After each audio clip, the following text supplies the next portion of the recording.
Bonjour à toutes et bonjour à tous, bienvenue sur la chaîne Découvrir, Investir et S'enrichir. Vous êtes sur la playlist Bourse, mon portefeuille PEA numéro 72, Investir dans les actions à dividendes. Pour cela, nous utiliserons l'enveloppe fiscale PEA et le courtier en ligne Bourse Direct afin de générer des dividendes et ainsi atteindre la liberté financière. Allez, c'est parti, on y va tout de suite.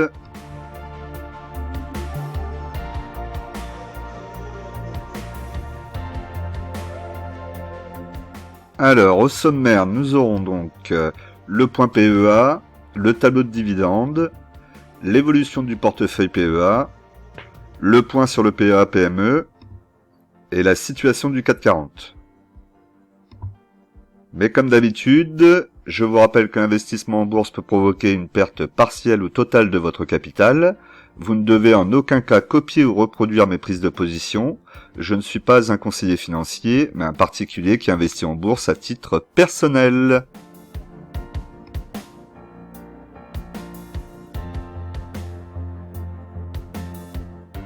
Alors, on se retrouve donc sur mon portefeuille PEA de chez Bourse Direct. Donc on peut voir actuellement que mon portefeuille affiche un montant de 14 938,57 €. Le solde en espèces est de 971,97 €. Je suis en plus-value latente de 862,89 €. Donc là ça a pas mal remonté.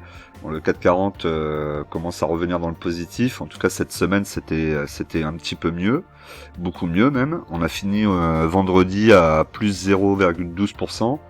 Après, vous le voyez, il y a beaucoup de volatilité en ce moment.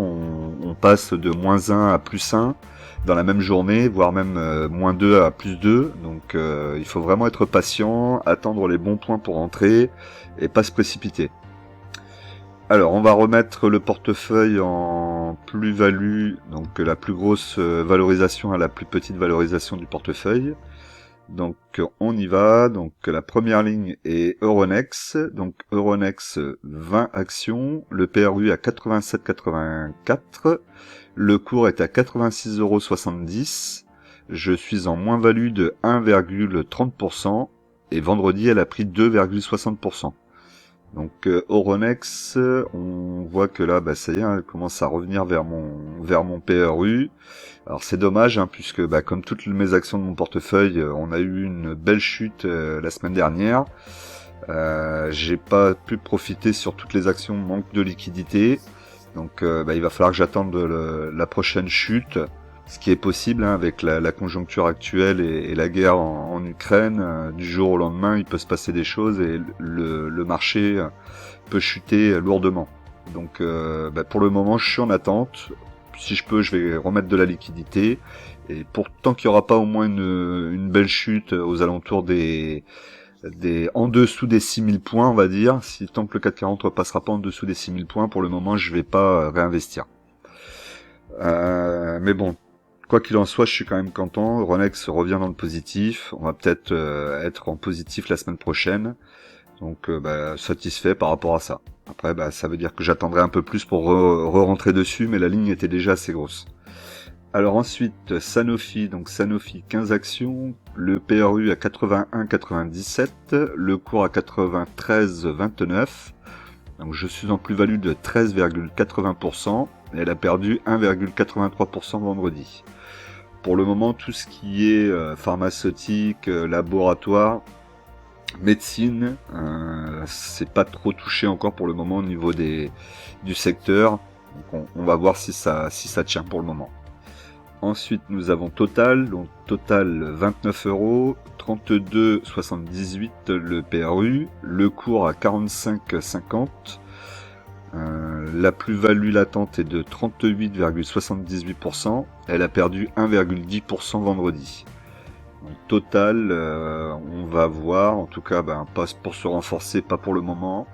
On va sans doute avoir une crise au niveau du prix du pétrole et notamment à la pompe dans les mois à venir. Je vous ai dit, pour moi, je pense que le plus gros est à venir au niveau de cet été, juste avant de partir en vacances, là, sur juin, juillet, août. À mon avis, ça va être l'explosion au niveau du prix du pétrole. L'Europe essaye de changer ses habitudes en allant vers l'énergie renouvelable pour moins polluer, soi-disant. Vous connaissez mon avis là-dessus, hein, un panneau solaire et tout ça, ça pollue autant. Il faudra après les détruire et on sait pas comment faire. Donc bon, ça va être chasser un problème pour en inventer un nouveau, mais pendant toute la décennie qui viendra, on pourra dire oui, l'écologie, vous avez vu tout ce qu'on fait. Et l'énergie renouvelable. Après, c'est pas plus mal, hein, puisqu'il faut quand même que l'Europe et la France deviennent un peu plus indépendantes par rapport aux autres pays d'à côté, pour éviter justement, en cas de conflit, de se retrouver bloqué au milieu des deux et d'avoir des pressions qui nous bloquent à certains niveaux. Voilà, donc total, je ne sais pas ce qui se passera, on va voir dans les mois à venir. Dans tous les cas, s'il y a une chute, j'en reprendrai, c'est une entreprise solide avec un beau dividende. Nexity, donc 34 actions, 26,71 le PRU, le cours à 33,50, donc je suis en plus-value de 25,39%, elle a perdu 1,53% vendredi. Donc on est dans l'immobilier. Est-ce qu'il pourrait y avoir aussi une petite crise immobilière à venir ? Ouais, je ne sais pas. C'est possible, ça peut tout enchaîner, hein. Une guerre, ça entraîne beaucoup de choses et ça fait des effets qu'on ne sent qu'après, donc l'immobilier pourrait être touché aussi dans les mois à venir. On verra. Si c'est le cas, j'en profiterai, je reprendrai. Danone, 20 actions, 53,25. Le cours est à 53,81, donc je suis en plus-value de 1,03% et elle a pris 0,62% vendredi. Donc Danone, c'est pareil, il faudra que je continue à construire ma ligne. Pour le moment, j'en ai 20. Si ça baisse sous le PRU, on pourrait aller en rechercher en dessous des 50 éventuellement. De toute façon, pour le moment, je vous dis, tant qu'on n'est pas passé sous les 6000 points, je vais me donner cet objectif-là, je ne rachète pas d'actions. Ou alors, il faut vraiment qu'il y ait une action spécifique qui chute et il faudra voir pour quelle raison. Vinci, 10 actions, le PRU à 80,97, le cours à 92,59. Je suis en plus-value de 14,34%. Elle a perdu 0,88% vendredi. Donc Vinci, pas de souci particulier. On va arriver à la période de l'été. Donc les gens vont prendre leur voiture pour aller en vacances, prendre l'autoroute. Donc bon, que du positif, je pense, à venir. Score, 30 actions, 25,78 le PRU. Le cours est à 28,03. Donc je suis en plus-value de 8,72%, elle a gagné 1,26% vendredi. Score, je suis plutôt content, j'en ai repris, j'ai baissé le PRU. Aujourd'hui en 25,78, je suis plutôt pas mal dans le PRU. Je pense qu'il doit y avoir il me semble avoir vu une résistance aux alentours des 26. Donc à voir si ça reste dans ce secteur-là. Après, je pourrais en reprendre, mais pareil, on va essayer d'attendre au moins 7% par rapport au prix. Ce qui a été le cas d'ailleurs sur la dernière grosse chute qu'on a vue il y a 15 jours. ST Micro, 20 actions, 29,88, le cours à 38,71, je suis en plus-value de 29,52%, et vendredi elle a gagné 2,84%, ce qui est plutôt pas mal, elle est bien remontée. Les semi-conducteurs, ça c'est pour du très long terme. Il faudra que je me renforce. Peu importe vraiment le prix, dans du long terme, ça reste intéressant. Peu importe le prix. En dessous des 30 € quand même, c'est quand même mieux. Orange, 72 actions, 9,47 le PRU, le cours à 10,54. Je suis en plus-value de 11,27% et elle a perdu 1,31% vendredi. On reste quand même sur une action assez défensive à Orange. Le cours ne chute pas autant que pour certaines actions, donc ça reste défensif. Eutelsat, 80 actions, 9,24 le PRU, le cours à 9,48. Je suis en plus-value de 2,64% et elle a perdu 1,11% vendredi. Donc Eutelsat touché par la guerre en Ukraine, hein, puisque je vous rappelle, les Russes ont les lanceurs pour les satellites, donc tout le secteur est touché, plus le problème avec l'ISS que les Russes contrôlent et que le reste du monde gérait d'autres parties dessus. Donc là, toute la partie aérospatiale malheureusement est un peu en stand-by. Tous les pays étaient partis dans l'idée de reconquérir le ciel. Bah, ça va pas être pour tout de suite, et sans doute pas pour être sur cette décennie à mon avis. Là maintenant il va falloir attendre encore une dizaine d'années pour revoir un peu tout ça, mais ça reste quand même une belle action à dividende.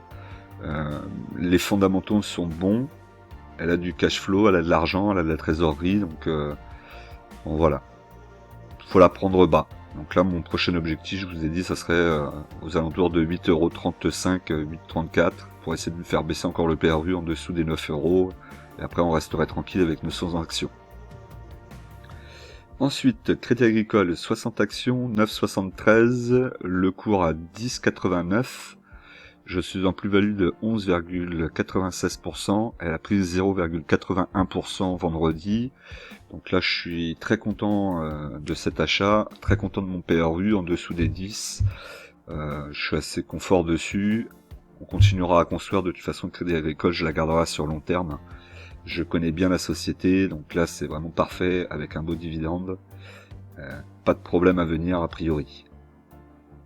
Alstom, 30 actions, 29,46 le PRU, le cours est à 21,63. Je suis en moins-value de 26,58% et elle a gagné 3,10% vendredi. Donc Alstom pour le moment pour moi est sous-évaluée, elle est vraiment pas chère. En tout cas c'est mon avis. Je pense qu'elle a vraiment des très belles perspectives de croissance dans les années à venir, une fois qu'elle se sera débarrassée de la dette de Bombardier. Les marges sont bonnes, tout est positif. Alors là, évidemment, elle se prend la crise ukrainienne en pleine tête, avec son marché qui était assez important, en tout cas une partie de son marché qui était sur la Russie. Donc là, tout s'arrête. Donc elle va repartir encore en chasse de croissance. Mais malgré tout, j'ai vraiment confiance en cette société pour l'avenir. Ça fait vraiment partie de ces sociétés qui vont être dites green entre guillemets, sur la mobilité et les déplacements où ça pollue pas. Donc je crois vraiment en cette société. Je vais continuer à construire ma ligne. Je me posais même la question de racheter à 21€, parce que je trouve que c'est pas si cher que ça au final de racheter à 21€, même si elle est descendue à 16€. 21€ reste quand même un très bon achat et ça me fera encore baisser mon PRU. Dites-moi dans les commentaires ce que vous en pensez. Est-ce que je devrais faire un rachat là à 21€ sur une dizaine d'actions, histoire de continuer à faire grossir ma ligne sur un prix qui me semble vraiment très bas. Voilà, dites-moi ce que vous en pensez dans les commentaires. N'hésitez pas. Et d'ailleurs pour les autres actions, n'hésitez pas non plus à me dire quand vous faites des trades dans la semaine, ou si vous avez vendu. Ça m'intéresse toujours de savoir ce que vous faites et d'échanger avec vous. D'ailleurs, je vous remercie sur la dernière vidéo. Vous avez été nombreux à participer et à me poser des questions. Donc, je crois que c'est une des meilleures vidéos en termes d'échange entre nous. Donc, c'est très bien. Il faut continuer comme ça. Petite dédicace à Clément, si tu te reconnais. Donc, on devait se parler sur Telegram concernant ton épargne, donc il n'y a pas de souci, si tu n'as pas pu te connecter, n'hésite pas à me refaire signe, on se remettra un petit rendez-vous pour essayer d'en rediscuter si tu veux. Voilà, allez, c'était une petite parenthèse, donc je continue. Donc Airbus, 5 actions, le PRU à 98,41, le cours à 106,14, je suis en plus-value de 7,85%, et elle a perdu 1,03% vendredi. Donc Airbus, bien, voilà, elle oscille aux alentours des 100€. Il faudrait que je me décide un moment à en reprendre, pas me retrouver bloqué après, puisque je vous avais dit mon objectif c'est d'acheter à moins de 100€ l'action, qui me paraît être très intéressante. Donc là il faut que je sois patient. Le problème c'est toujours la liquidité. Il faut que je refasse un peu de liquidité là. Il faudrait que j'arrive à me tenir et à pas trop acheter là dans les mois à venir, au moins jusqu'au mois de mai, où c'est un mois pour moi où je vais gagner pas mal en liquidité, plus ce que je vais mettre, je devrais récupérer 400 ou 500€ à peu près sur ce mois-là. Donc si j'arrivais à me tenir jusqu'au mois de mai, ça serait pas mal. Mais ça va être dur, je pense. Ensuite, Ubisoft. 10 actions, le PRU à 60,68, le cours à 39,74. Je suis en moins-value de 34,52% et elle a gagné 2,42% vendredi. Donc Ubisoft, elle a vraiment du mal à repartir. En même temps, je crois quand même en cette société et je me dis peut-être attendre un peu si elle va vers les alentours de 36, 35 et en reprendre une dizaine. Juste garder après mes 20 actions pour faire baisser déjà le PRU, aux alentours des 50 euros, ça serait bien, parce que là il est quand même assez élevé. Et puis après, j'attendrai de voir ce qui se passe. Parce que je pense que c'est quand même une belle société, il n'y a vraiment pas de raison que ça reparte pas à un moment ou un autre. L'Oréal, une action, le PRU à 381,13 €, pardon. Le cours est actuellement à 362,70 €. Donc je suis en moins-value de 4,84% et elle a gagné 0,51%. Donc actuellement on sait que les valeurs du luxe sont un petit peu malmenées toujours par l'Ukraine et la Russie, notamment la Russie, puisque la Russie ferme son territoire, et nous de toute façon on allait arrêter de vendre aussi là-bas, mais ferme son territoire à tous les pays qui aident l'Ukraine, donc on en fait partie. Dans tous les cas, je me dis que L'Oréal a aussi ce petit avantage qui est aussi dans le côté cosmétique, que n'a pas forcément les autres marques de luxe. Et nouvellement en France, le port du masque a été enlevé, et donc on voit de nouveau nos visages dans les rues, ce qui n'est pas plus mal d'ailleurs, et donc on voit que les femmes se maquillent. Et donc je me dis, est-ce que il va pas y avoir un peu plus d'achat au niveau du maquillage, est-ce que du coup ça va pas quand même aider L'Oréal à faire un bon prochain trimestre? Voilà ma réflexion que je me faisais dessus. On le verra si c'est le cas ou pas, mais je pense que L'Oréal peut peut-être tirer un peu plus ses épingles du jeu dans les valeurs luxe comparées à un Hermès ou un LVMH. Voilà. Dites-moi ce que vous en pensez dans les commentaires, peut-être que je dis une grosse bêtise. Mais c'est mon ressenti, et je vous dis, le marché français devrait quand même repartir un petit peu, ne serait-ce que par le simple fait qu'on enlève son masque et que les femmes veulent se remaquiller. Alors ensuite, Air Liquide, 2 actions, le PRU à 138,16. D'ailleurs, si vous êtes une femme, n'hésitez pas à me donner votre avis, ça m'intéresse, j'ai rarement des avis de femmes, donc n'hésitez pas à me dire ce que vous en pensez. Pour L'Oréal, bien sûr. Donc Air Liquide, le cours est à 152,54, je suis en plus-value de 10,40% et elle a gagné 0,01% vendredi. Donc Air Liquide pour le moment en dessous des 130, je regarde pas pour le moment. Schneider, 2 actions, 128,88 €, le cours est à 151,04 €, pardon.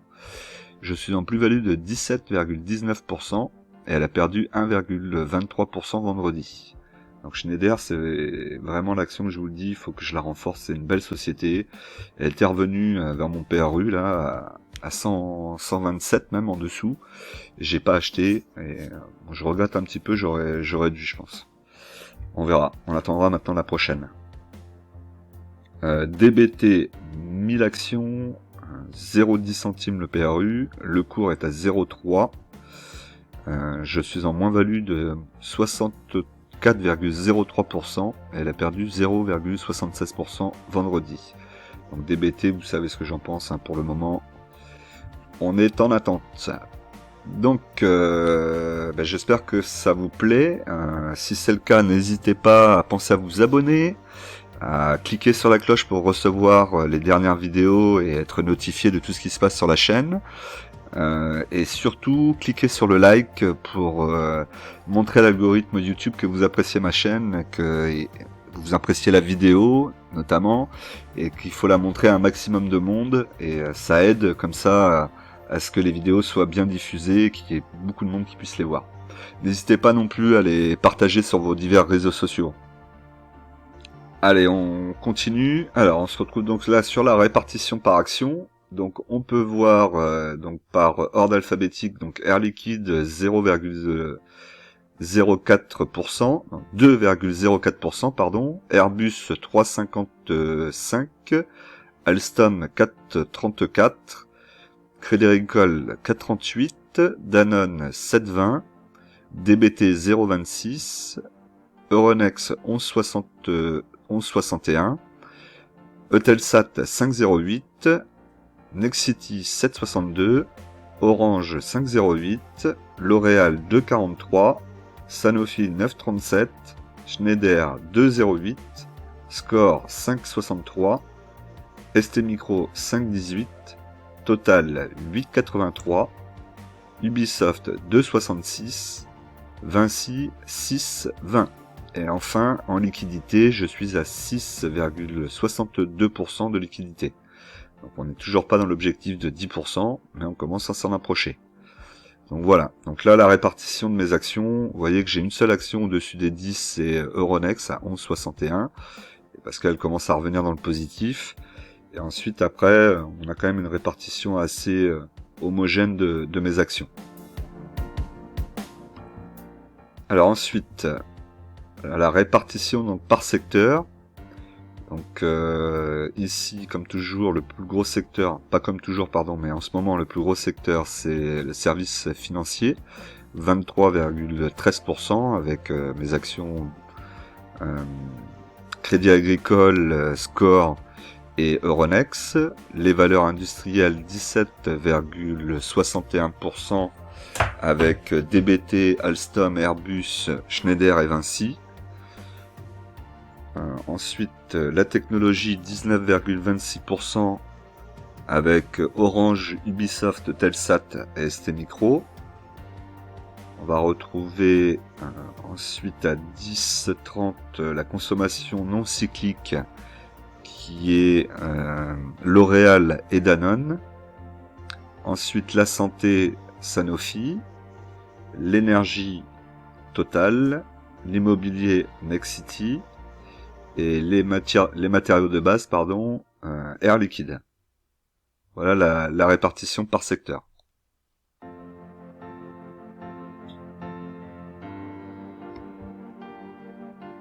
Alors le tableau de dividendes, pas de changement, donc on n'a pas de dividendes de prévu sur le mois de mars. En principe, prochain dividende c'est sur le mois d'avril, donc au mois d'avril on aura Total, on aura Vinci, L'Oréal et ST Micro. Donc ça devrait pas être un gros mois en termes de versement de dividendes. Puisqu'on a 19 € avec Total, Vinci c'est une quinzaine d'euros je crois, L'Oréal c'est 5 € et ST Micro c'est pas grand chose.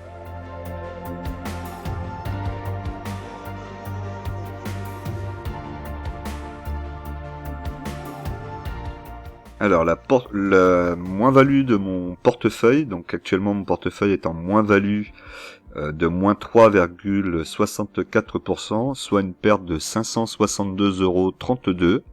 Donc je vous rappelle que cette perte correspond au début de l'année 2022. Je remets à chaque fois en début d'année. Je le précise parce que parfois vous me posez la question dans les commentaires. Et donc par rapport à la semaine dernière, j'ai gagné 3,43%, soit 529,87 €. Voilà, ça commence à être beaucoup mieux. On n'est pas encore dans le positif. On verra si on va y aller cette année ou pas.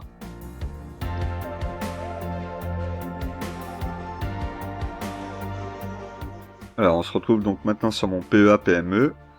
Donc le portefeuille affiche 569,49 €, en espèces 4,64 €, plus-value latente de moins 89,59 €. Donc on va faire comme pour le PEA, on va mettre en valorisation les plus grosses valeurs, la plus petite. Donc la plus grosse est Fermentag, sans action, PRU à 3,12, le cours est actuellement à 2,50.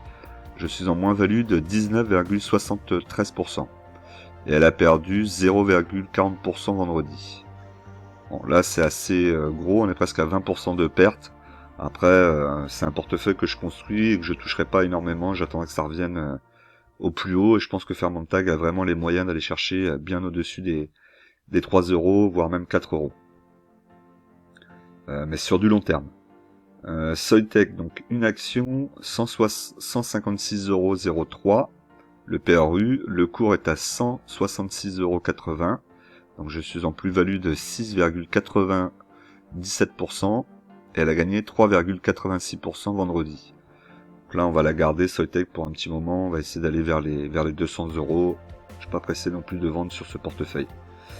Verimatrix 100 actions, 1,36 €. Le cours est actuellement à 1,04 €.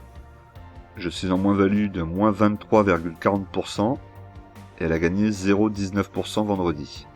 Donc là, Verimatrix, c'est la question vraiment que je me pose, c'est qu'actuellement, la cybersécurité avec la Russie, on est vraiment dedans, l'actualité est chaude, et pourtant les actions qui sont liées à la cybersécurité ne up pas.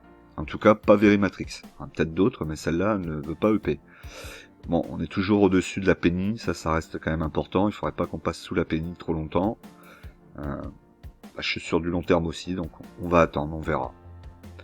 Gossin 8 actions, le PRU à 6,28, le cours est à 5,40 € actuellement.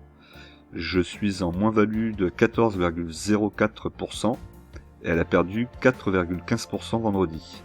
Donc la Gossin, elle me refait la Gossin, c'est-à-dire que quand j'étais rentré dessus, juste avant elle montait, et quand je suis rentré dessus, elle a commencé à descendre. Là, elle fait exactement la même chose, sauf que maintenant, elle est sur mon PEA-PME, que je serai plus patient dessus, je vais construire ma ligne. Je pense aussi que c'est une belle société qui a un bel avenir devant elle, donc on va jouer dessus et on verra. Et je vais essayer de construire comme ça une dizaine de lignes avec quelques sociétés qui me semblent intéressantes, que j'achèterai, et après j'y toucherai plus et on les laissera pendant 1 an ou 2 pour voir comment elles évoluent. D'ailleurs, si vous avez des idées d'actions que vous souhaiteriez que je mette dans mon PEA-PME, n'hésitez pas à me le dire dans les commentaires, j'y regarderai. Alors on va essayer de prendre des actions qui versent pas de dividendes, des actions en croissance, avec si possible des actions qui commencent à dégager un peu de chiffre d'affaires pour que je puisse regarder un petit peu les fondamentaux. Voilà, donc si vous avez des idées, n'hésitez pas, même des petites actions qu'on n'entend pas trop parler, que vous pensez qu'ils ont un avantage concurrentiel intéressant ou une révolution sur un domaine ou un secteur, n'hésitez pas à m'en parler, je regarderai, si elle est intéressante, je la rentrerai sur le PEA-PME, et on la gardera quelques temps. Donc là, en termes de répartition d'actions, on peut voir donc la plus grosse action, et ici, donc c'est Fermentag à 43,99%. Ensuite, on va avoir Soitec à 29,31%. Ensuite, Verimatrix 18,3%. Gossin 7,59%. Et en liquidité 0,81%. Donc là, vous voyez que la liquidité, c'est pas bon. Je devrais être à 10%, comme sur le PEA. Donc là, pour le moment, on en est assez loin. Il faudra travailler là-dessus. Ensuite, donc nous avons la répartition par secteur, donc assez facile puisque j'ai pas beaucoup d'actions. Matériaux de base, donc 44,35%, c'est représenté par Fermentag. Ensuite, qui représente quasiment la moitié, c'est la technologie, 48% avec Verimatrix et Soitec, pardon. Et ensuite, valeur industrielle à 7,65%, qui est représentée par Gossin. Donc actuellement, je suis en plus-value. J'ai marqué en moins-value, mais c'est en plus-value, pardon. J'ai oublié de changer. Donc là, je suis en plus-value sur ce portefeuille de plus 3,5%, soit 19,49 €. Alors c'est un petit portefeuille, j'ai vendu des lignes, c'est pour ça que là aujourd'hui je suis en plus-value. J'ai vendu des lignes en positif. Alors, en termes de performance pour le CAC 40 depuis le début de l'année, elle est de moins 7,45%, soit 6620,24 points actuellement. Et donc les scénarios possibles à la hausse, donc ça serait d'aller chercher donc les 6753 points, et ensuite les 7161 points. Ou un scénario à la baisse, auquel cas on commencera à se rapprocher d'un seuil qui pourrait être intéressant pour moi, serait à 6207 points, et encore en dessous, et là je commencerai peut-être à rentrer, à 5963 points. Donc moi je vais attendre ces fameux 5963 points pour le moment, et on verra ce qui va s'y passer. Comme toujours, pensez à cliquer sur le like, c'est important. Laissez-moi des commentaires, dites-moi un peu ce que vous avez pensé de mon portefeuille cette semaine, des deux portefeuilles d'ailleurs. On n'oublie pas qu'en investissement, les impatients payent pour les patients. Et nous, on va se retrouver tout de suite dans une nouvelle vidéo qui va suivre. À très vite!